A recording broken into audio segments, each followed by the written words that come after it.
இப்போ சீமானுக்கு 7%ன்னு சொல்கிறவங்க என்னுடைய கணிப்பில் வந்து இது அவங்க கணிப்பை நம்ம எதிர்க்கிறதா அர்த்தம் இல்லை.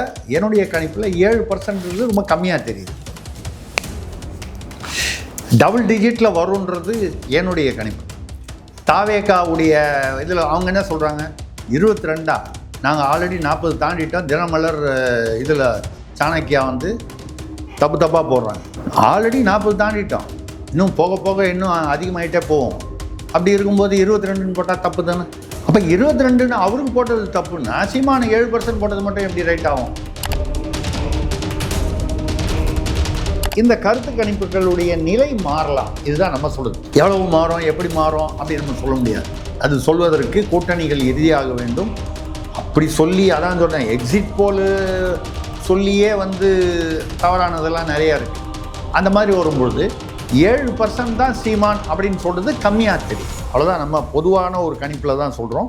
நம்மளை பொறுத்த வரைக்கும் போன தடவை 8.5% வாங்கினது இந்த தடவை டபுள் டிஜிட் வாங்குவாருன்றது நம்மளுடைய கணிப்பு.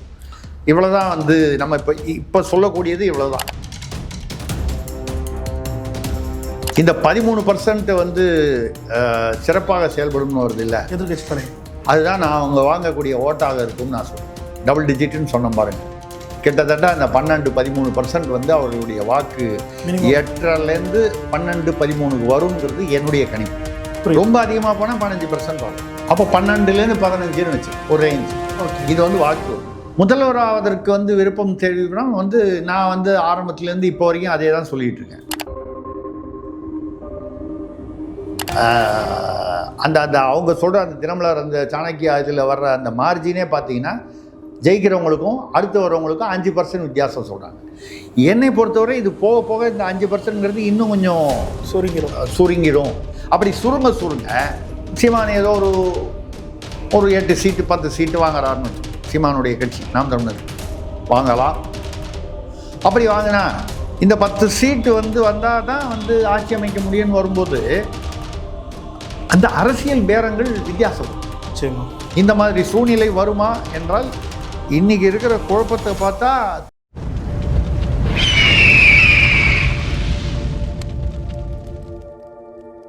அரசியல்களுடைய நேயர்களுக்கு வணக்கம். இன்று நம்மோடு இன்னும் சிறப்பு விருந்தினர் மூத்த பத்திரிகையாளர் திரிசக்தி அவர்கள். வணக்கம் சார். வணக்கம். சொல்லுங்கள் சரண். எப்படி இருக்கீங்க சார்? நல்லா இருக்கேன் சார். தேர்தல் வந்து இப்போ நெருங்கிட்டே வருது. இன்னும் 1.5 மாதங்களோ 2 மாதங்களே தேர்தல் வரப்போகுது. இந்த சமயத்தில் பல்வேறு நிறுவனங்கள் வந்து கருத்து கணிப்புகளை வந்து வெளியிட்டே வராங்க. அந்த வகையில் தினமலரும் சாணக்கியா வலையிலையும் இணைந்த ஒரு கருத்து கணிப்பை வந்து இப்போ வெளியிட்டிருக்காங்க. அதில் அவங்க சொல்லக்கூடிய ஒரு விஷயம், நாம் தமிழ் வந்து 7% தான் எடுக்கும் அப்படின்ற ஒரு விஷயத்தை வந்து சொல்லியிருக்காங்க. நீங்கள் எப்படி பார்க்குறீங்க அந்த கருத்து கணிப்பை? அதாவது நீங்கள் பேர் சொல்லி வேறு கேட்டுட்டீங்க, இன்னார் எடுத்த கருத்து கணிப்புன்னு. நம்ம வந்து அது சரி தவறு, அது சரியாக இருக்கும் தவறாக இருக்கும். நம்ம கருத்து கணிப்பின் மீது நாம் சொல்லும் கருத்து கணிப்பு முறை இல்லை, மரபு இல்லை.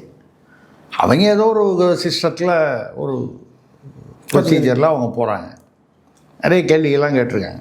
ப்ரொஃபஷனலாக தான் பண்ணியிருக்காங்க, தவறு ஒன்றும் இல்லை, கரெக்டாக பண்ணி. அதுவும் கரெக்டாக ஜனவரி மாதம் அதான். அதாவது அவங்க எடுத்த முறையில் நமக்கு ஒன்றும் அதெல்லாம் ஒன்றும் இல்லை. நம்ம பொதுவாக பேசுகிறது இவங்கள வச்சு மட்டும் பேசல. பொதுவாக கருத்து கணிப்புகள் வந்து பெரும்பாலான இடத்துல வந்து அது ஃபிட் ஆகாமல் முடிவுகள் மாறுபடுறதுக்கு காரணம் ஏதோ கருத்து கணிப்பு பண்ணுறவங்க தப்பு பண்ணுறாங்கன்ற அர்த்தம் இல்லை.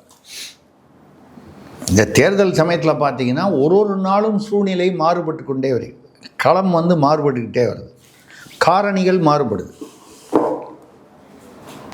நீங்கள் வந்து ஜனங்க வந்து இப்போ போய் கேட்டால் வந்து யாருக்கு ஓட்டு போடுவீங்க அப்படின்னு கேட்டால் நான் அது கருத்து கணிப்பு, நான் இந்த குறிப்பிட்ட அந்த கருத்து கணிப்பை பற்றி சொல்லலை, நான் பொதுவான கருத்து கணிப்பு அந்த மாதிரி பேசும்போது இப்போ போய் கேட்குறீங்கன்னா நான் உங்கள்கிட்ட கேட்குறேன், நீங்கள் யாருன்னு எனக்கு தெரிஞ்சதுன்னு வச்சுங்க, உங்களுக்கு ஏற்ற மாதிரி நான் பதில் சொல்லுவேன்.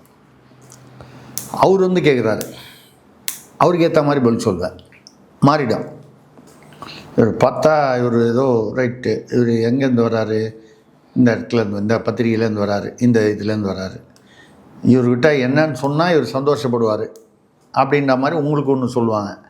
அவங்க வந்து ஆப்போசிட் சைட்லேருந்து வந்து கேட்கும்போது அவங்களுக்கு அப்போ இந்த கருத்து கணிப்பை எவ்வளோ தூரம் நம்ம சீரியஸாக எடுத்துக்க முடியணும். ஆனால் அவங்க வந்து இப்போ தினமலர் அவங்க பொறுத்த வரைக்கும் சாணக்கியாவில் வந்து ப்ரொஃபஷ்னலாக பண்ணியிருக்காங்க. வெறும் யார் ஜெயிப்பாங்கன்றது மட்டும் இல்லாமல் நிறைய கேள்விகள் கேட்டுருக்காங்க. உங்களுக்கு வந்து உதயநிதியுடைய இது திருப்தி இருக்கா, ஸ்டாலினுடைய இதில் திருப்தி இருக்கா, இது அந்த மாதிரி பல கேள்விகளை வந்து கேட்டு அதோடு வந்து இதையும் சொல்கிறாங்க. அதில் வந்து நம்ம எடுத்துக்கக்கூடியது என்னென்னா இந்த ட்ரெண்டு தெரியும். இப்போ சீமானுக்கு 7%ன்னு சொல்கிறவங்க என்னுடைய கணிப்பில் வந்து இது அவங்க கணிப்பை நம்ம எதிர்க்கிறதா அர்த்தம் இல்லை. என்னுடைய கணிப்பில் 7% ரொம்ப கம்மியாக தெரியுது. டபுள் டிஜிட்டில் வருன்றது என்னுடைய கணிப்பு. அதுக்காக சீமான் 40% வாங்குவாருன்னு சொல்கிறதுக்கு நான் என்ன தாவேகாவா? நீங்கள் என்ன ஒரு மாதிரியாக பார்க்குறீங்க? நான் என்ன தாவேகாவான்னு கேட்டால் நான் என்ன தற்குறியான்னு கேட்குற மாதிரி நீங்கள் ஏதோ அர்த்தம் எடுத்துக்கிறீங்க. நான் பொறுப்பு இல்லை. அவங்க தான் வந்து ஒரு ஓட்டுக்கு ஒரு ரேஷன் அட்டைக்கு ஒரு இளைஞர் ஒரு வீட்டில் ஒரு ஓட்டு வந்தால் 40% ஓட்டு வரும்னு அவர் நிர்மல்குமார் கணக்கு சொன்னார். நான் கூட நிறையா நிகழ்ச்சியில் சொன்னேன். ஒரு குடும்பத்தில் 4 பேர் இருக்காங்க, 160% ஆச்சு. என்ன புரியுது அவங்களுக்கு? அவங்க தான் தொண்டரை கேட்டால் 267 சீட்டு வாங்க வந்து தருவான்னு சொல்கிறாங்க. பக்கத்தில் கேரளா கர்நாடகாலாம் சேர்த்துட்டாங்க. அதில் வேறு உங்களுக்கு தெரியுமா, கேரளாலேயும் வந்து இப்போது தாவேகா வந்து இங்கே பார்த்தேன் பலராமபுரம்னு, அங்கே தாவேகா கொடியெல்லாம் போட்டு அண்ணா விஜய் அப்படிலாம் சொல்லி அவங்க மலையாளத்தில் பேசிகிட்டு இருக்காங்க. அதாவது விஜய்க்கு வந்து ரசிகர்கள் கூட்டம் வந்து தமிழ்நாட்டையும் தாண்டி அந்த கேரளா கர்நாடகா ஆந்திராவில் இருப்பாங்க. ஏன்னா இப்போல்லாம் வந்து டப்பிங் பண்ணுறாங்க. அது நம்ம வந்து ரசிகர்கள் இல்லைன்னு சொல்லலை. ஆனால் அது வாக்கு வங்கியாக வருமா தமிழ்நாட்டிலே தெரியல. இப்போ 234 வாக்காளர்கள் வந்து தனியாக தான் நிற்க போகிறேன்ற மாதிரி நேற்று முந்தானதை பேசியிருக்காரு விஜய். நாங்களும் 234 வாக்காளர்களை நாங்கள் வந்து அதாவது தனியாக தான் நிற்கிறோம் அப்படின்ற அர்த்தத்தில் 234 வாக்காளர்களை தேர்ந்தெடுக்க. ஏன்னாப்போ சீமானோட ஒப்பிடும்போது நம்ம என்ன சொல்கிறோன்னா, சீமான் வந்து ஏறக்குறைய 1 வருஷத்துக்கு முன்னாலேருந்தே வேட்பாளர்களை வந்து தேர்ந்தெடுப்பில் ஈடுபட்டுட்டார். ஒரு 10 வருஷத்துக்கு மேலே கட்சி நடத்துகிறாருன்றதுனால ஒரு கட்டமைப்பு இருக்குது. ஒரு இளைஞர் படை ஒரு அங்கங்கே ஒரு மாவட்டத்துக்கு. விஜய்க்கு வந்து அது இன்னும் ஃபுல்லாக மாவட்ட செயலாளர்கள் கூட இன்னும் சரியாக முழுக்க எல்லா இடத்துலையும் போடல, பூத் கமிட்டி போடலை. அப்படி இருக்கும்போது 234 வேட்பாளர்களை வந்து அவர் தேர்ந்தெடுக்கிறதுங்கிறது முடியாதுன்னு நம்ம சொல்லலாம். ஒரு பெரிய சவாலாக இருக்கும். புரியுது. அந்த 234 இப்போ கூட சீமான் அவர்கள் பார்த்தீங்கன்னா வில்லிவாக்கம் தொகுதியிலேயே என்னமோ அதாவது 117 பெண்கள் பாதின்னு சொல்லிட்டாரு. வில்லிவாக்கம் பகுதியில் ஒரு திருநங்கை ரோஷினின்னு அவர்களுக்கு வந்து சமூக சேவகி அவங்களுக்கு வந்து அறிவிச்சிருக்கார். என்னை பொறுத்தவரை வந்து ஒரு தைரியமாகன்னு சொல்லுதுன்னா வித்தியாசமாக ஒரு திருநங்கைக்கு வாய்ப்பு கொடுப்பது அப்படின்னா அந்த மாதிரி பரிசோதனை வடிவில். ஏன் பரிசோதனை வடிவில்னா வேறு யாரும் செய்யலையே. இதில் கூட அவங்க அதிமுகவில் கூட ஒரு அம்மா அவங்க பேர் வந்து அப்புறம் ஒரு திருநங்கை ஒரு அம்மா இருப்பாங்க அதிமுகவில். அந்த பேட்டியிலலாம் இந்த தொலைக்காட்சி விவாதங்கள்லாம் பேசிகிட்டு இருந்தாங்க நடுவில். இப்போ ரொம்ப கண்ணில் படுறதில்ல. அவங்க பேர் ஏதோ அப்புறம்னா ஏதோ பேர் மறந்துட்டேன். அவங்க வந்து ஒரு திருநங்கை.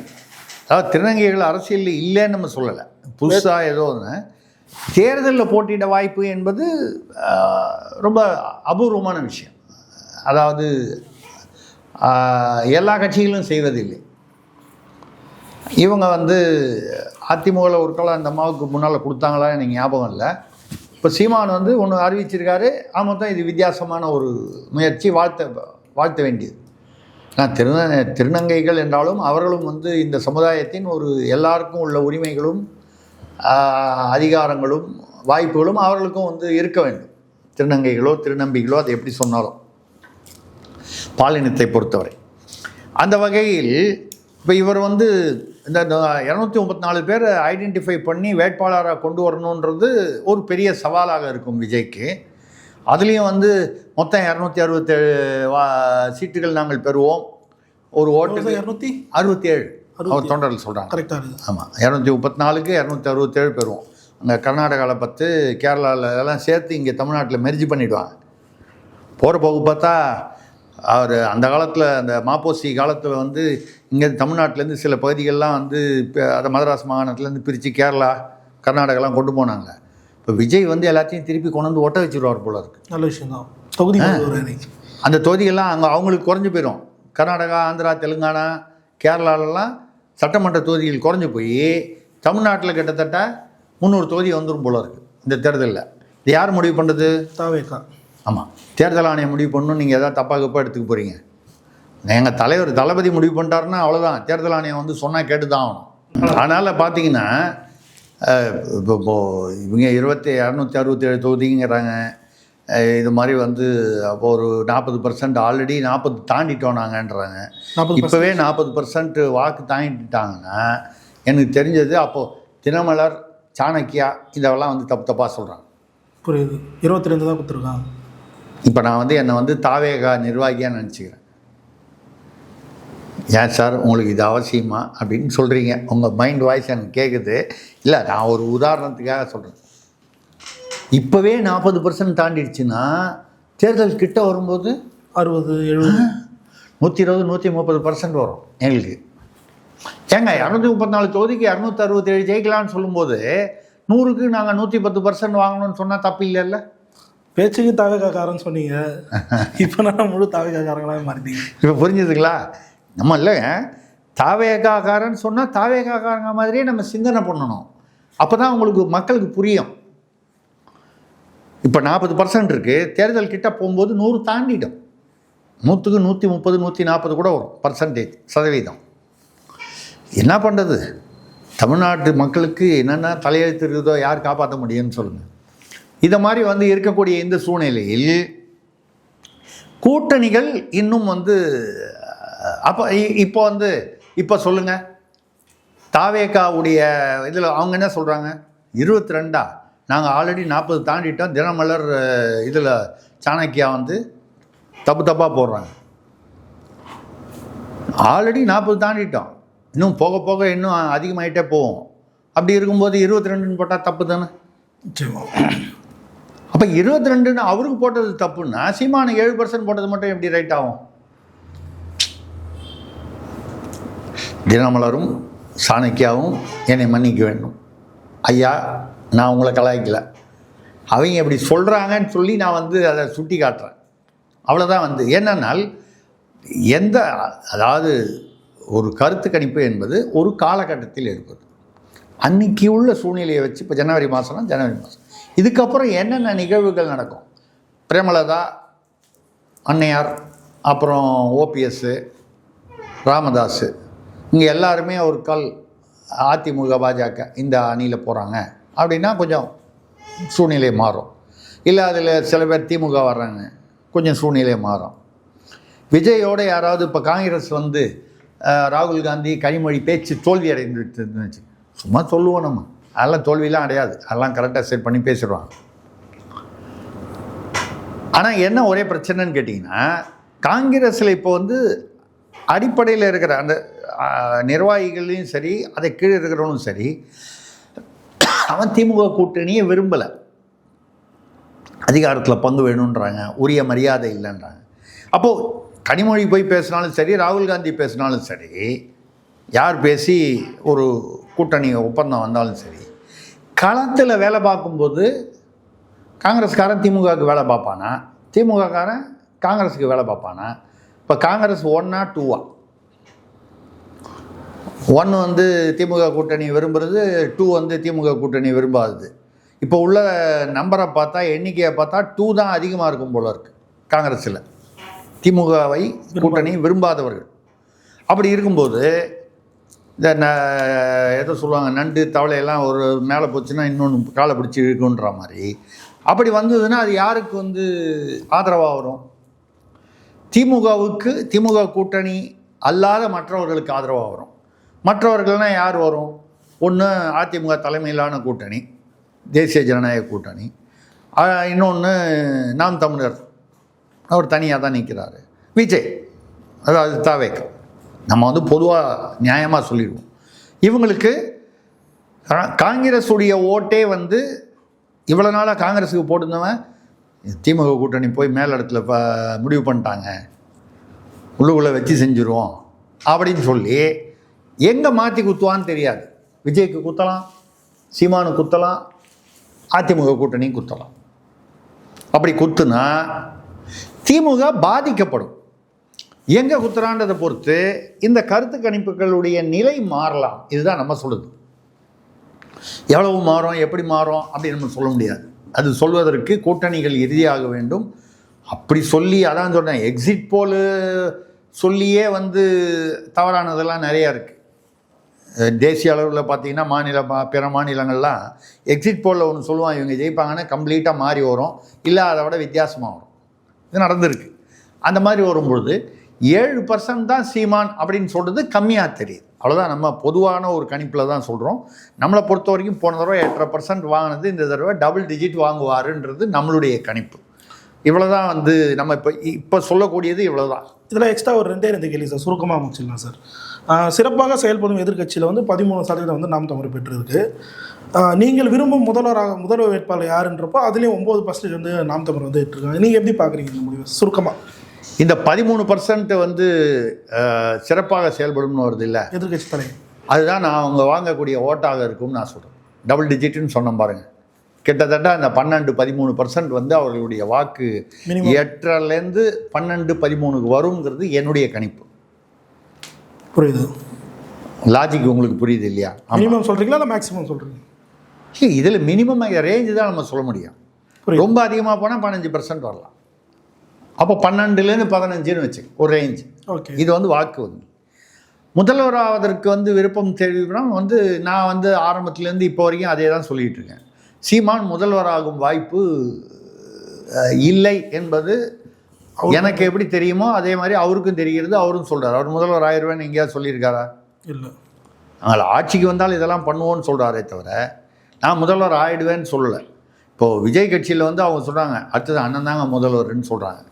சீமான் கட்சியில் யாரும் chief minister of India, chief minister of இந்தியான்னு சொல்லுவாங்க. இல்லை, எனக்கு கவலையாக இருக்குது. ட்ரம்ப் வேறு ஒரே குழப்பத்தில் இருக்கார். அவர் எல்லாம் அமெரிக்காவையும் சேர்த்துக்க போகிறாங்க. தாவேகா அமெரிக்கா ட்ரம்ப்பை எதிர்த்து போராட்டம் நடத்துகிறதுன்னு எதாவது ஆரம்பிச்சிட போகிறாங்களேன்னு ஒரே நமக்கு டென்ஷனாக இருக்குது. Chief minister of USA. ஆமாம், அது மாதிரி ஏதாவது ஒன்று சொல்லுவாங்க. அப்படி இல்லாமல் சீமான் முதலமைச்சர் ஆவதற்கான வாய்ப்புகள் என்னை பொறுத்தவரை இல்லை. ஏன்னு கேட்டால் 40% யார் வாங்குகிறாங்களோ, எந்த கூட்டணி அல்லது கட்சி வாங்கிக்கிட்டதோ அந்த கட்சி தான். இவர் தனியாக நிற்கும் போது 40% வாங்குறதுக்கு வாய்ப்பு இல்லை. அப்போ முதல்வராக வருவதற்கு வாய்ப்பு இருக்கிறதா என்றால் மிக மிக குறைவு. இல்லைன்னு சொல்கிறத விட மிக மிக குறைவு. ஏன்னு கேட்டால் ஏன் அந்த குறைவுன்னு சொல்கிறீங்க, இல்லைன்னு சொல்லலைன்னா தொங்கு சட்டசபை ஏற்பட்டால் ஏதோ கட்சி ஆதரவு, அப்போ இன்னாருடைய ஆதரவு இருந்தால் தான் ஆட்சி அமைக்க முடியும்னு வரும்போது அப்போ அரசியல் பேரங்களே வித்தியாசப்படும். இப்போ கூட பார்த்தீங்கன்னா பாஜக நிதிஷ்குமார் இவங்க பீகாரில் நிற்கும்போது பாஜக அதிக இடங்களை பெற்றது. நிதிஷ்குமாருடைய கட்சி அதை விட கம்மியாக தான் இருக்காது. ஆனால் நிதிஷ்குமார் உள்ளூர் அரசியல்வாதி. ரெண்டாவது அங்கே மத்தியில் ஆட்சி அமைப்பதற்கு மோடிக்கு அவர் சப்போர்ட் பண்ணாருன்றதுனால என்ன பண்ணாங்க, இங்கே ஒரு பிரச்சனை வச்சுக்க கூடாது, ஆரம்பத்திலேயே சிக்கல் வரக்கூடாதுன்னு நிதிஷ்குமாரை முதல்வர் ஆகிட்டாங்க. பிரச்சனை வச்சா இவர் ஆப்போசிட் போயிடுவார். அதாங்க, நீங்கள் அரசியலில் எப்போவுமே நம்ம கூட்டணியில் இருக்கிறவனை கையிலேயே நம்ம பிடிச்சிக்கிட்டே இருக்கணும். எல்லாரும் பார்க்கும்போது என்ன நினைப்பாங்கன்னா, எவ்வளோ நெருக்கமாக இருக்காங்க, தோழமையாக இருக்காங்க, கையை பிடிச்சிக்கிட்டே இருக்காங்க. கையை விட்டால் எதிர்பக்கம் போயிடுவான். இது நான் சொல்கிறது இந்தியாவில் எல்லா மாநிலங்களுக்கும், தேசிய அரசியலுக்கும் மாநில அரசியலுக்கும் பொருந்துகிற விஷயம். எவன் எப்போ எங்கே போவான்னு தெரியாது. எங்கே லாபம் வருதோ அங்கே போயிடுவான். அதனால் அவன் கையை பிடிச்சிக்கிறது தோழமைக்காக இல்லை, எதிரில் அவன் போயிடக்கூடாதுன்றதுக்காக. அந்த வகையில் இந்த காரணிகள் மாறுபடும் போது சீமான் முதல்வராக தேர்தலிலேயே வருவதற்கு வாய்ப்பில்லை. ஆனால் தொங்கு சட்டசபைன்னு ஒன்று வரும்போது அப்போ சீமான் ஏதோ ஒரு 8 சீட்டு 10 சீட்டு வாங்குறாருன்னு வச்சுக்கோம். சீமானுடைய கட்சி நாம் தமிழர் கட்சி வாங்கலாம். அப்படி வாங்கினா இந்த 10 சீட்டு வந்தால் தான் ஆட்சி அமைக்க முடியும்னு வரும்போது அந்த அரசியல் பேரங்கள் வித்தியாசப்படும். நிச்சயமா இந்த மாதிரி சூழ்நிலை வருமா என்றால் இன்றைக்கி இருக்கிற குழப்பத்தை பார்த்தா தொங்கு சட்டசபை வருவதற்கான வாய்ப்புகள் அதிகமாக இருக்குது. இவங்க இப்போ நீங்கள் இந்த கருத்து கணிப்பு எடுத்தால் 38, 33, 5% தான் வித்தியாசம். இந்த கூட்டணிகள் இந்த மாற்றம் இங்கே கொஞ்சம் அந்த அட்ஜஸ்ட்மெண்ட்லாம் வரும்போது இப்போது ஒரு கால் திமுக இவங்க சொல்கிற தினமலர் அந்த அந்த கருத்து கணிப்பு பிரகாரம் 38 33 டிஃப்ரென்ஸ் வருது. அந்த டிஃப்ரென்ஸ் இன்னும் கொஞ்சம் நெருக்கமாக வந்துடுச்சு. 38 வந்து 35 ஆயிடுச்சு, 33 34 ஆயிடுச்சு. சும்மா ஒரு வித்தியாசமாக சொல்கிறேன். 1% 2% வித்தியாசத்தை வந்திருக்கு நிறையா. அந்த மாதிரி சீமான் கொஞ்சம் சீட்டு வாங்குறார். சீமான் வந்து வெளியிலிருந்து ஆதரவு கொடுக்குறேன்னு சொல்லலாம். ஒரு 8 MLA 10 MLA வச்சுக்கிட்டு, இல்லை வந்து எங்களுக்கு 2 அமைச்சர் வேணும்னு சொல்லலாம். எல்லாமே சாத்தியம். நம்ம சொல்கிறதெல்லாம் வந்து அப்படி தான் நடக்க போகுது, நடந்து போச்சு அப்படியே உறுதிப்படுத்தி சொல்லலை. இப்போ இருக்கக்கூடிய ஒரு வித்தியாசமான சூழ்நிலையில் அந்த அந்த அவங்க சொல்கிற அந்த தினமலர் அந்த சாணக்கியா இதில் வர்ற அந்த மார்ஜினே பார்த்தீங்கன்னா ஜெயிக்கிறவங்களுக்கும் அடுத்து வரவங்களுக்கும் 5% வித்தியாசம் சொல்கிறாங்க. என்னை பொறுத்தவரை இது போக போக இந்த 5%ங்கிறது இன்னும் கொஞ்சம் சுருங்கிடும். அப்படி சுருங்க இந்த இதர கட்சிகள், மற்ற கட்சிகள் இருக்கு, இவர்களுக்கு ஆனால் அந்த அரசியல் பேரம் வந்து ஆட்சி அமைக்கும் போது அவர்களுடைய தேவை அதிகமாகும். அப்பொழுது சூழ்நிலைகள் மாறுபடும். எப்படி மாறுபடும், யாருக்கு என்ன வாய்க்கும் போகத்தான் தெரியும். இதை தாண்டி அந்த கருத்து கணிப்புகள் வந்து வரலாம். இப்போ நான் வந்து இப்போ தமிழக அரசியலில் கருத்து கணிப்பு போட்டபோது நிறைய சமயங்களில் வந்து பர்ஃபெக்ட் மேட்ச் வந்திருக்கு. திமுகலேருந்து கூப்பிட்டு கேட்டிருக்காங்க, அதிமுகலேருந்து எப்படிங்க நீங்கள் இப்படி பண்ணீங்க, நீங்கள் யார் ஏஜென்சி வச்சு பண்ணீங்கன்னு. இதனால் வந்து நான் ஏதோ பிஸ்டான்லாம் வந்து நான் சொல்லதா அர்த்தம் கிடையாது. அந்த காரணிகள் பெருசாக மாறுபடலை. தேர்தலில் கூட்டணிகள்லாம் அமைஞ்சதுக்கு அப்புறம் பத்திரிகையில் கருத்து கணிப்பு போடுறோம். களம் ஓரளவுக்கு செட் ஆகிடுச்சு. அப்போ கருத்து கணிப்பு இன்னும் கொஞ்சம் சுலபம் பண்ணுறது வந்து ஓரளவுக்கு அந்த ரிசல்ட்டோட மேட்ச் ஆகிறதுக்கு வாய்ப்புகள் உண்டு. நான் அதைத்தான் சொல்கிறேன். இப்போ வந்து எடுக்கிறது ஓரளவுக்கு மேட்ச் ஆகும், கொஞ்சம் மாறுபடுறதுக்கும் வாய்ப்பு இருக்குது. இதெல்லாம் தாண்டி நம்மளுடைய ஜனங்க, நம்ம வந்து வாக்காளர்களை வந்து எப்படி எடுத்துக்கிறது, நீங்கள் என்ன தான் இப்போது நீங்கள் அவங்க போட்ட கேள்வியெல்லாம் பாருங்கள். ஏறத்தாழ திமுக ஆட்சி மீது இப்போ நடந்த திராவிட முன்னேற்ற கழக ஆட்சியின் மீது, ஸ்டாலின் அவர்களுடைய ஆட்சியின் மீது அதிருப்திங்கிறவங்க வந்து 48% என்னமோ போட்டிருக்காங்க. கிட்டத்தட்ட பாதி பேர் அதிருப்தி. நல்ல ஆட்சின்னு சொல்கிறது பார்த்தீங்கன்னா ரொம்ப கம்மி. அப்புறம் வந்து என்ன சொல்கிறது, இப்படி இல்லை அப்படி இல்லை அப்படின்னு கொஞ்சம் குழகுழான்னு சொல்கிறவன் அதை சேர்த்திங்கன்னா 75% வந்து எதிர்ப்பாக தான் சொல்கிறாங்க. ஸ்டாலின் ஆட்சி வந்து அதிருப்தி 48%. அதுக்கப்புறம் வந்து திருப்தி எவ்வளோ சொல்கிறாங்க பாருங்கள். இங்கே பார்த்தீங்கன்னா திருப்தி சொல்கிறது வந்து எனக்கு தெரிஞ்சு 24ன்னு பார்த்தேன். அப்போ 24 தவிர கிட்டத்தட்ட 76 வந்து திருப்தி இல்லை. திருப்தி இல்லைன்னு ஓப்பனாக சொல்லுது 48.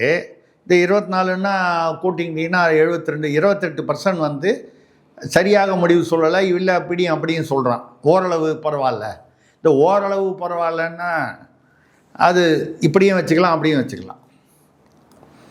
அப்போது திருப்தின்னு சொல்கிறவன் 24%, அவன் திமுக வாக்களிக்கிறான்னு வச்சுங்க, ஷியோர் வாக்களிப்பான் அப்படின்னு எதிர்பார்க்கலாம். அப்போ 76% வந்து திமுகவுக்கு எதிராக இருக்கக்கூடிய வாய்ப்பு இருக்குது. 48 நிச்சயமாக இருக்குது. நான் சொல்கிறது அவங்களுடைய அந்த புள்ளி விவரத்தை வச்சு சொல்கிறேன். அப்போது மெஜாரிட்டியாக திமுக ஆட்சிக்கு எதிராக ஒரு அதிருப்தி அலை வீசுகிறது என்ற வகையில் அந்த தினமலர் சாணக்கியாவுடைய அந்த கணிப்பு வந்து சரியான திசையை நோக்கி, ட்ரெண்டை நோக்கி செல்கிறது என்பதில் எனக்கு வந்து சந்தேகம் இல்லை. ஏன்னா இன்றைக்கி இந்த கருத்து கணிப்பு இல்லாமல் ஜனங்களை நீ சாதாரணமாக வீட்டில் வந்து நம்ம வண்டி ஓட்டுறவர்கிட்ட, ஆட்டோ ஓட்டுறவர்கிட்ட, பூக்காரமாக வீட்டில் வேலை செய்கிறவங்க, பால் கொண்டு கொடுக்குறவர்கிட்ட, கொரியர் வர்றவர்கிட்ட இப்பெல்லாம் நம்ம பேச்சு கொடுக்குறோம். ஏன்னா உண்மையிலேயே வந்து கள நிலவரம் யார் சொல்லுவாங்கன்னா, படித்தவங்ககிட்ட கேட்டால் அவன் சொல்ல மாட்டான், சார் கேட்குறாரு அதுக்கேற்ற மாதிரி இவருக்கு ஏற்ற மாதிரி சொல்லுவோம், மாற்றிடுவான். கொஞ்சம் அந்த பாமர மக்கள் அவங்க தான் கேட்டால் இல்லைங்க என்னங்க அது வந்து அப்படின்னு சொல்லி வெள்ளந்தியாக சொல்லுவாங்க. அந்த வகையில் கேட்கும்போது அதிருப்தி என்பது மிக பெரிய அளவில் இருக்கிறது என்பது உண்மை. அந்த வகையில் இந்த ட்ரெண்டு வந்து கரெக்டு தான். அதில் அவங்க போட்டிருக்கிறது வந்து 8% அதிமுக, ஏடிஎம்கே 33 வந்து 32 33 33 வந்து திமுக அப்படின்னு சொல்கிறாங்க. தாவேகாவுக்கு 22% சொல்கிறாங்க. சீமானுக்கு 7%ன்னு கொடுத்துருக்காங்க நினைக்கிறேன். இது வந்து சரி தவறு நம்ம சொல்கிறத விட வந்து இன்றைக்கி வந்து யார் வேட்பாளர்னே தெரியாத போது இது எடுக்கப்படும் கருத்து கணிப்பு.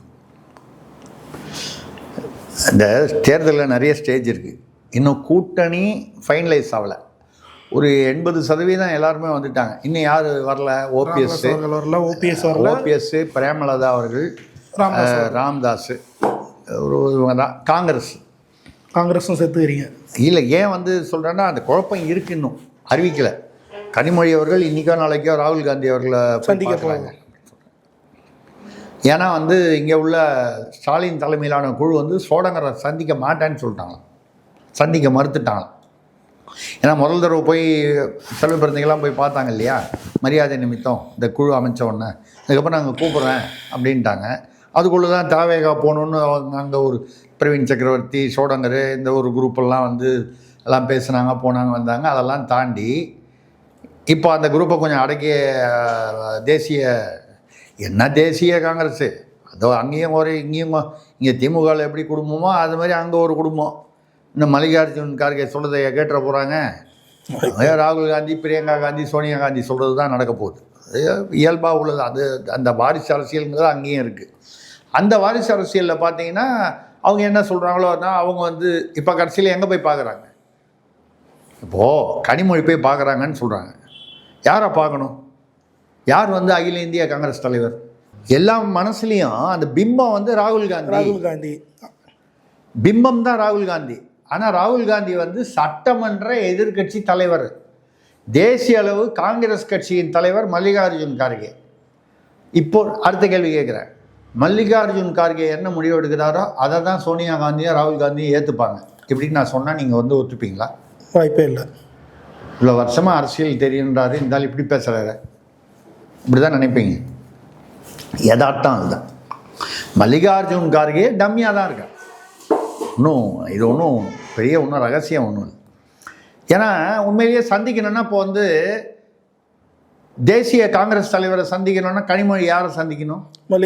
மல்லிகார்ஜுன். அவர் அந்த மீட்டிங்குள்ளே அந்த பில்டிங்குள்ளேயே விடுவாங்களான்னு தெரியாது. ராகுல் காந்தியோட பேசும்போது அவரையே, ஆமாம், பில்டிங்குள்ளேயே விட மாட்டாங்க. இது நம்ம இயல்பாக உள்ளதை சொல்கிறோம். அப்போது ராகுல் காந்தியோட பேசுகிறாங்கன்னா என்ன அர்த்தம்? அவருக்கு தேசிய தலைவர் பதவி கொடுத்தாலும் கொடுக்கலனாலும் முடிவு அந்த குடும்பத்துக்கு இல்லை. ராகுல் காந்திகிட்ட பேசிட்டா அவர் போய் அவங்க அம்மாட்ட பேசுவார், தங்கச்சியோட டிஸ்கஸ் பண்ணுவார். ஒரு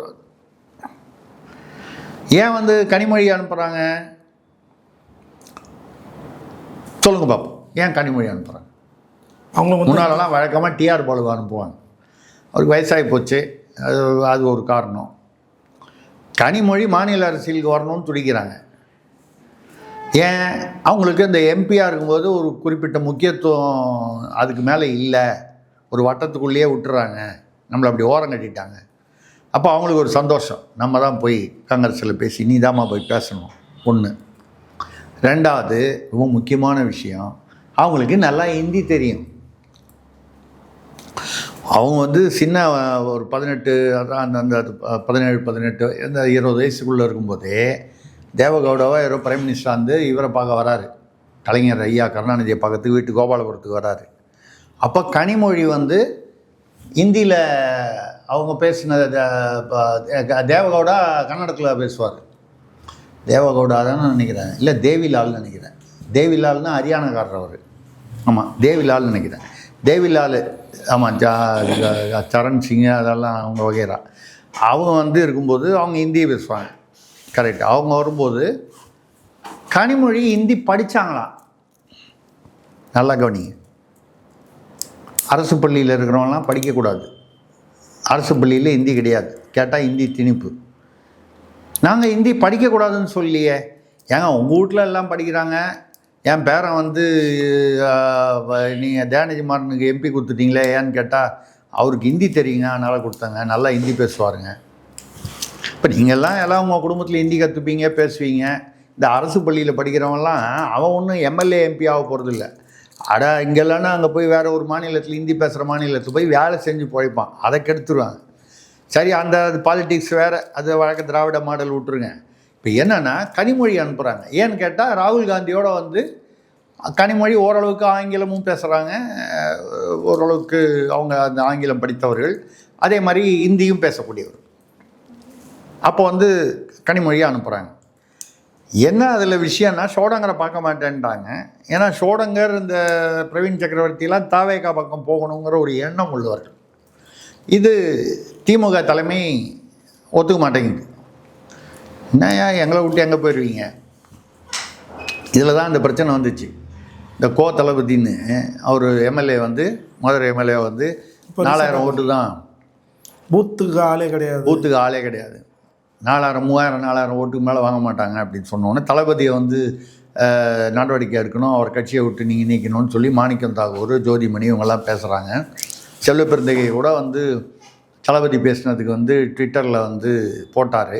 அது கூட எல்லாம் சொன்னாங்க, என்ன திடீர்னு செல்வ பெருந்தகை திமுகவை கண்டிச்சு இல்லை, தளபதியை கண்டித்து, அந்த தளபதியை கண்டித்து போடுறார்.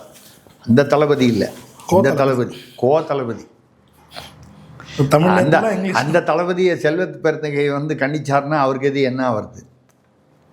புரியுது. அவருக்கு இருக்கிற சிக்கல் இன்னும் மேலே சீரியஸ் ஆகிடும்ல.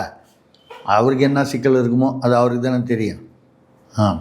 ஸோ எல்லாருக்கும் ஏதோ வழக்கு பிணக்கு கணக்கு ஏதோ ஒரு வழக்கு பிரச்சனை இருக்குது, அது ஏதோ ஒன்று சிக்கல் வரும். இல்லை, எதனால் சொல்கிறோன்னா, அப்போ இவங்க என்ன பண்ணாங்க, இந்த சோடங்கர் பிரவீன் சக்கரவர்த்தி இதெல்லாம் விடு, நாங்கள் அங்கே பேசிக்கிறோம் ராகுல் காந்திகிட்ட, அங்கே போயிட்டாங்க.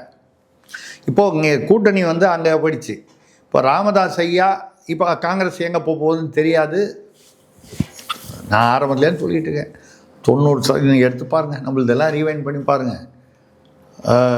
எனக்கு கூட அந்த முன்னால் வைகோ வந்து என் கல்லறையில் கூட நான் வந்து கூட்டணி சேர மாட்டேன் அப்படின்னு பேசுனதெல்லாம் போட்டு இன்றைக்கி பேசுகிறதெல்லாம் வந்து எடுத்து போடுறாங்கல்ல யூடியூப்பில். அதுமாதிரி நீங்கள் கூட நான் முன்னால் பேசுனதையும் எடுத்து போட்டிங்கன்னா கொஞ்சம் கௌரவமாக இருக்கும். என்ன சொல்கிறேன்னா, நான் சொல்லிக்கிட்டே இருக்கேன், நான் எங்கேயும் போக மாட்டாங்க தாவேகாக்கலாம். காங்கிரஸ் திமுகவில் அமைக்கி பிடிச்சி உட்கார வச்சுருவாங்க, சோடங்கரவனா மாற்றுவாங்க. காங்கிரஸை பொறுத்த வரைக்கும் சோடங்கரை மாற்றுங்கன்னு ஸ்டாலின் சொல்கிறாருன்னு வைங்க, ராகுல் காந்தி சரின்னு சோடங்கரை மாற்றிட்டு இன்னொரு கோடங்கரை வச்சுட்டு போகிறாரு. என்ன இப்போது அண்ணாமலையை மாற்றின மாதிரி?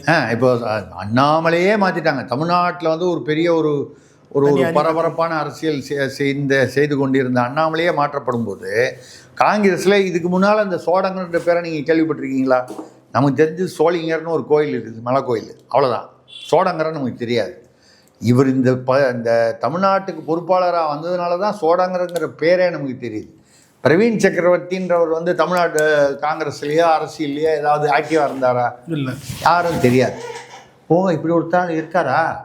முதல்ல எல்லோரும் சக்கரவர்த்தின்னா அவர் பெங்காலிங்க அப்படிலாம் சொன்னாங்க. கட்சியில் பார்த்தா அவர் தமிழ்காரர். எதுக்காக சொல்கிறேன்னா, அப்படி வந்து இவங்களாம் வந்து ஒரு பிரபலமான தலைவர்கள், மக்கள் தலைவர்கள் இல்லை. ஏதோ பொறுப்பாளராக போடுறாங்க, போய் பேசுன்னா பேசிட்டு வருவாங்க, இப்படி பேசு அப்படி பேசுன்னா அதுக்கேற்ற மாதிரி பேசிட்டு வருவாங்க நிர்வாகிகள். அந்த மாதிரி இருக்கும் பொழுது இப்போ காங்கிரஸ் இன்னும் முடிவு பண்ணல. ராமதாஸ் அவர் திருமாவளவன் அவர் பேசுகிறது வந்து நமக்கு ரொம்ப இருக்கிறதுலையே, நம்ம வந்து எல்லாரையோட அரசியல்லையே வந்து உலகநாயகன் தான் குழப்பமாக பேசிகிட்டு இருந்தார். கொஞ்சம் பேசுகிறத கம்மி பண்ணிட்டார். இப்போது ரொம்ப பேசுகிறது இல்லை. இந்த ராஜ்யசபா எம்பி கொடுத்ததுக்கப்புறம் கொஞ்சம் மௌனமாயிட்டார் அவர். இல்லைன்னா ஏதாவது திடீர்னு அவர் பாட்டில் 2 பேராகிராஃப் பேசுவார். அவர் என்ன பேசுகிறாருன்னு அவன் செவுத்தில் மண்டையை மூட்டிக்கிட்டு மோதிக்கிட்டு இருப்பான். அவர் என்ன சொல்ல வர்றாருன்னே புரியாது. திருமாவளவன் அந்த மாதிரி இல்லைன்னா கூட ஒரு நாளைக்கு ஒன்று பேசுகிறார். ஒரு நாள் வந்து 14 வருஷத்துக்கு முன்னால் நாங்கள் எடுத்த முடிவில் மாற்ற மாட்டோம், ஆனால் திமுக தலைமை தான் வந்து ஐயா ராமதாஸ் வரதை பற்றி பாமக உள்ள வரதை பற்றி முடிவு பண்ணணும். மறுநாளைக்கு வந்து முதல்வர் என்ன முடிவெடுக்கிறாரோ அதற்கு நாங்கள் கட்டுப்படுவோங்கிறார். அதுக்கு மறுநாள் வந்து நாங்கள் மத ரீதியாகவோ சாதி ரீதியான எந்த கட்சியிடனோ கூட்டணி வைக்க மாட்டோம். இப்படிலாம் சொல்கிறதுனால அவர் என்ன ஸ்டாண்டில் இருக்காருன்னு அவருக்கே புரியலன்னு நினைக்கிறேன். அதில் ஒன்றும் பிரச்சனை ஒன்றும் இல்லை. நாளைக்கு வந்துச்சுன்னா என்ன சொல்லுவார், ராமதாஸ் ஒரு கால் திமுக கூட கூட்டணி சேர்றாருன்னு வைங்க, அதாவது ராமதாஸ் அணி இவங்க கூட சேர் நாங்கள் திமுகவுடன் கூட்டணி வைத்தோம், திமுக அவருடன் கூட்டணி வைத்தது, நாங்கள் அவருடன் கூட்டணி வைக்கவில்லை. புரிஞ்சு போச்சா உங்களுக்கு? இவ்வளோ தானே மேட்ரு. இப்போ இது இங்கேயும் அப்படி தானே, அதிமுக எடப்பாடியும் அப்படி தானே. இது அதிமுக எடப்பாடி டிடிவி வரும்போது டிடிவி தேசிய ஜனநாயக கூட்டணியில் கூட்டணி வைக்கிறார், தேசிய ஜனநாயக கூட்டணி அதிமுகவுடன் கூட்டணி வைக்கிறார். ஆனால் அதிமுகவும் டிடிவியும் கூட்டணி இல்லைன்னு சொல்லிட்டு இருந்தாங்க. இப்போ அண்ணன் அண்ணன்னு சொல்லிட்டாங்க, கட்டி பிடிச்சிக்கிறாங்க, அதை கிட்டத்தட்ட அந்த மாதிரி வந்துருச்சு. அது ஓகே. எதுக்காக இதை சொல்கிறேன்னா, காங்கிரஸ் ஒரு பக்கம் முடிவாகலை, ஓபிஎஸ் முடிவாகலை. அதில் பெரிய இன்றைக்கி தான் இப்போ காலையில் படித்தேன், ஓபிஎஸ் உடைய நிர்வாகிகளை கூப்பிட்டு எல்லாரையும் வந்து என்ன எந்த பக்கம் சேரணும்னு சீட் எழுதி கொடுக்க சொன்னாராம். சீட் எழுதி கொடுக்க மாட்டான்ட்டாங்களாம். என்னென்னா, நீங்கள் என்ன முடிவு எடுக்கிறீங்களோ நாங்கள் அதை ஒத்துக்கிறோன்ட்டாங்க. சரி, அவருக்கு இன்னும் அந்த மரியாதை இருக்கிறது சந்தோஷம், ஒரு மூத்த அரசியல்வாதி. திமுகவில் அவர் என்ன சொல்கிறாங்க, நீங்கள் வாங்க வைத்திலிங்கம் வந்த மாதிரி. இப்போ வைத்திலிங்கம் வந்தார், எவ்வளோ லாபம் பாருங்கள். இங்கே தஞ்சாவூர் மாநாடு நடந்தது இல்லை, ஃபுல் அமௌண்ட்டு ஸ்பான்சர் அவர் தான். இந்த பெண்கள் செங்கிப்பட்டியில் நடந்துச்ச வெல்லும் பெண்கள் மாநாடு, வெல்லும் பெண்கள் மாநாட்டில் வந்து செலவு பூரா ஒரு ஆளுக்கு 300 ரூபா. அப்புறம் வண்டி இது கூட்டு வர்றது போகிறது சாப்பாடு இதெல்லாம். இந்த பணம் பூரா வைத்திலிங்கம் தலையில் கட்டிட்டாங்க. அதுக்கு பதிலாக அவருக்கு வந்து ஒரத்த நாடு எப்படியா இருந்தாலும் அவருக்கு கொடுத்துருவாங்க. ஒரத்த நாட்டில் அவருக்கு ஒரு பர்சனல் செல்வாக்கு இருக்குது, ஜெயிச்சிருவாருன்னு வைங்க. அவர் எந்த கட்சியில்னாலும் அவருடைய ஏரியாவில் அவருக்கு ஒரு பர்சனல் செல்வாக்கு இருக்குது, ஜெயிச்சிருவார். ஜெயிச்சா அவருக்கு அமைச்சர் கொடுத்துருவாங்க. வழக்கம் போல் அதிமுகலேருந்து வந்த அமைச்சர்கள் ஒரு கால் திமுக ஆட்சி அமைக்கும் பட்சத்தில் அமைக்கலாம், நமக்கு எப்படி அமைப்பாங்க அமைக்க மாட்டாங்க, அது மக்கள் கையில் இருக்குது. வைத்திலிங்கம் ஒரு அமைச்சர் ஆகிடுவார். அதுவும் பார்த்திங்கன்னா ஒரு பவர்ஃபுல் அமைச்சர்வார். ஏற்கனவே 30-50 வருஷமாக திமுகவில் இருக்கிறவங்களாம் அப்படி சோகமாக உட்காந்துருப்பாங்க. அதிமுகலேருந்து வந்தால் என்றைக்குமே மரியாதை அதிகம். அதனால் வைத்திலிங்கத்துக்கும் ஒரு பவர்ஃபுல் வந்துடும். அதுதான் அவர் வந்து 300 ரூபா, தஞ்சாவூர் நம்ம ஏரியா வச்ச அங்கேருந்து வர செய்தி 300 ரூபா. அதுக்கப்புறம் அந்த சிவப்பு புடவை. இதில் பாருங்கள், இந்தி வானாமா, இந்தி திணிப்பா. ஆனால் திருப்பூர்லேருந்து இந்த இந்திக்காரங்க வேலை பார்க்குறாங்க, அந்த பொண்ணுங்களாம் எல்லாம் கூப்பிட்டு கருப்பு பேண்ட்டு சிவப்பு டிஷர்ட்டு போட்டு இந்தி படையான் அது. ஏன்னா ஹிந்தி உள்ளே வந்துடும், ஹிந்தி உள்ளே வந்துடும் சொல்லிட்டு நீங்களே ஹிந்தி பொண்ணுங்களாம் உள்ளே கூப்பிட்டு உட்கார வைக்கிறீங்க. அந்த பொண்ணுங்களுக்கு வந்து ஒரு 300 ரூபா கொடுத்து அது எங்கே ஃபேக்ட்ரியில் வேலை பார்க்குதோ அங்கே வந்து அந்த முதலாளிகிட்ட ஃபோன் பண்ணி, எப்பா ஒரு 200 பேர் அனுப்பி விடுவோங்க இப்போ கம்பெனிலேருந்து. பூரா அந்த கார்மெண்ட் ஃபேக்ட்ரி எல்லாம் ஒரு 500-1000 பேர் வேலை பார்க்குற இடம். ஒரு 500 பேர் அனுப்பிச்சி விடுன்னு சொன்னால் அவன் மரியாதையை அனுப்பிச்சி விடுவான். இன்றைக்கி ஆளுங்கட்சி நாளைக்கு காலையில் கரண்ட்டை பிடிக்கிட்டாங்கன்னா ஆனாலும் வந்து அனுப்பிச்சி விடுவான்.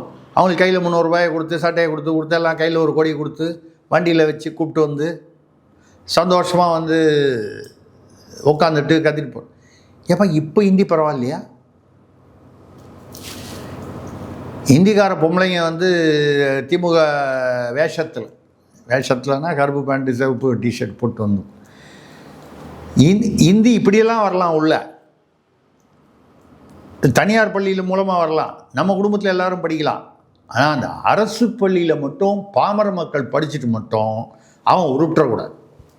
அவனுக்கு ஒரு வாழறது வழி வந்து தமிழ்நாட்டில் இருந்தால் டாஸ்மாகு இல்லை வேறு எங்கேயா போய் பிழைக்கலாம், ஒரு 10 ரூபா கூட கிடைக்கும், இல்லை வேலை கிடைக்கல அங்கே போய் கிடைக்கிது, போகக்கூடாது. நல்ல எண்ணத்தில் இருக்காங்க. எதுக்காக நம்ம சொல்கிறோன்னா, இப்படி வந்து இன்னும் ஓபிஎஸ்ஸு முடிவுக்கு வரல. இப்போ நேற்று அமித்ஷா வந்து அவர்கள் வந்து ஓபிஎஸ்ஸுடனும் பிரேமலதா அவர்களுடனும் பேசியிருக்கிறார். பிரேமலதான்னு நம்ம சொல்லக்கூடாது, அவங்களே சொல்லியிருக்காங்க. இனிமேல் நான் அண்ணி யாருன்னு கூப்பிடக்கூடாது, அன்னைன்னு தான் கூப்பிடணும். இது வரைக்கும் சோனியா காந்தியை தான் வந்து அன்னைன்னு கூப்பிடணும்னு சொல்லியிருந்தாங்க தமிழ்நாட்டில் காங்கிரஸில். இனிமேல் நீங்கள் அன்னைனா இப்படி சொல்லணும், வடநாட்டு அன்னை, தென்னாட்டு அன்னை. நம்ம அப்போ சொல்லலையா, காந்தின்னா அந்த காந்தி, தென்னாட்டு காந்தின்னா அண்ணாவை சொல்ல, தென்னாட்டு காந்தி அண்ணாளில் வந்தான். எம்ஜிஆர் வந்து அப்போவே அந்த நல்ல பேரை வாங்க வேண்டும் பிள்ளைகளே அந்த பாட்டில் பாடினார், அப்போ திமுகவில் இருக்கும்போது. தென்னாட்டு காந்தின்ற மாதிரி இவங்க இனிமேல் தென்னாட்டு அன்னை, தமிழ்நாட்டு அன்னை போல இருக்குது. இனிமேல் என்ன அன்னியார்னு கூடக்கூடாது, அன்னைன்னு தான் கூப்பிடணுன்ட்டாங்க. சரி வைங்க, ஒருத்தர் அப்பான்னு கூப்பிடணுன்றாரு, ஒருத்தர் அன்னைன்னு கூப்பிடணுன்றாங்க. அந்த அம்மா அம்மானு கூப்பிடணுன்னாங்க, அவங்க போய் சேர்ந்தாங்க. பாக்கி பேர் வந்து அண்ணன் கூப்பிடணுன்றாங்க, தம்பின்னு கூப்பிடணுன்றாங்க, எல்லாம் கூப்பிடணுன்னு சொல்கிறாங்க. மக்களாக பார்த்து கூப்பிட்டா பரவாயில்ல. என்ன கூப்பிடணும்னு இவங்களே வந்து கண்டிஷன் போட்டு கூப்பிட்றாங்க. கூப்பிட்டு போட்டோம். மொத்தம் தேமுதிகவும் ஏதோ அங்கேருந்து பேசுகிறதா சொல்கிறாங்க. திமுக சைட்லேருந்து பேசிக்கிட்டு இருக்காங்க. அந்த தம்பி விஜய் பிரபாகரனே வந்து திமுகலையும் பேசிக்கிட்டு இருக்கோம், அதிமுகலையும் பேசிக்கிட்டு இருக்கோம், ஓப்பனாகவே தான் சொல்கிறார். 20 சீட்டு கேட்குறோம். ஒரு ராஜ்யசபா சீட்டு யாருக்கு? அண்ணியாருக்கு, சாரி அன்னையாருக்கு கேட்குறேன் அப்படின்னு சொல்லி சொல்கிறார். யார் அதிகமாக கொடுக்குறாங்களோ அங்கே போவாங்க. ஸோ மொத்தம் தேமுதிக, ஓபிஎஸ்ஸு, காங்கிரஸு, ராமதாஸ் ஐயா அவர்கள், சசிகலாவுக்கு ஒன்றும் கட்சி இல்லை. இப்போவே வந்து இவங்க பாஜக சைடில் பார்த்தீங்கன்னா அவர் ஐஜேகே, அவர் பாரிவேந்தர், அப்புறம் ஏசி சண்முகம், இவங்கெல்லாம் வந்து பாஜக சின்னத்தில் தான் நிற்க போகிறாங்க. ஓபிஎஸ் உள்ளே வரத்துக்கும் வந்து எடப்பாடி ஓகேன்னு சொல்லிட்டாராம். ஆனால் அவர் என்ன சொல்லிட்டாராம், அவருக்கு எவ்வளோ சீட் கொடுக்க போகிறாங்க? 2 சீட் கொடுப்பாங்க. ஒரு பையனுக்கு ஒன்று, இன்னும் தென் மாவட்டத்தில் இன்னொரு ஏதாவது ஒன்று அவருக்கு வேண்டிய ஆளுக்கு 2 பேருக்கு. அவர் நிற்க மாட்டார் எனக்கு தெரிஞ்சது. இல்லை நின்னாலும் 2 சீட்டு யார் கொடுத்தாலும். இப்போ தேமுதிகவில் 20 சீட்டு கேட்குறாங்க. எனக்கு தெரிஞ்சது ஒரு 6 சீட்லேருந்து 8 சீட்டுக்குள்ளே கொடுப்பாங்க. ராஜ்யசபா சீட்டு கொடுக்கலாம். போன தடவை அதிமுகவில் வந்து கொடுக்குறேன்னு சொன்னாங்க. அப்புறம் கிட்டி முட்டி வரும்போது கொடுக்கல. அதே மாதிரி இப்போ வந்து கொடுக்குறேன்னு சொல்லுவாங்க. என்ன ரைட்டிங்கில் என்ன ஸ்டாம்ப் ஒட்டியாக கொடுக்க போகிறாங்க? ஒட்டினா மட்டும் செல்லுமா? இப்படி ஏதோ ஒரு செட்டில்மெண்ட் ஆக போகுது. இந்த செட்டில்மெண்ட்டை பொறுத்து தான் இந்த கூட்டணி இப்போ கருத்து கணிப்புக்கு வர்றோம். இந்த கருத்து கணிப்பு எப்படி மாறும்னு தெரியாது. நீங்கள் ஓபிஎஸ் வந்தால் எவ்வளோ % ஓட்டு வரும் அப்படிலாம் இன்றைக்கி அவங்க போட்டிருக்கிறதுலேயே நீங்கள் பார்த்தீங்கன்னா அதிமுகவுக்கு 38, அவங்களுடைய இது கணிப்பை மட்டும் எடுத்துப்போம், 38.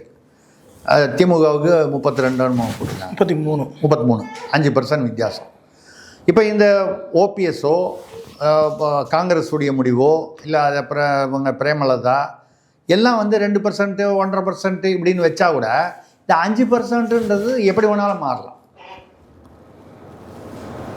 இதை தவிர வந்து வாக்குக்கு பணம் கொடுக்குறதுன்ற வரும்போது அப்போ வந்து இன்றைக்கி ஓட்டு திமுகவுக்கு எதிராக ஓட்டு போகிறேன்னு சொல்கிறவங்களாம் இன்றைக்கி திமுகவுக்கு ஆதரவாக போடுவானா?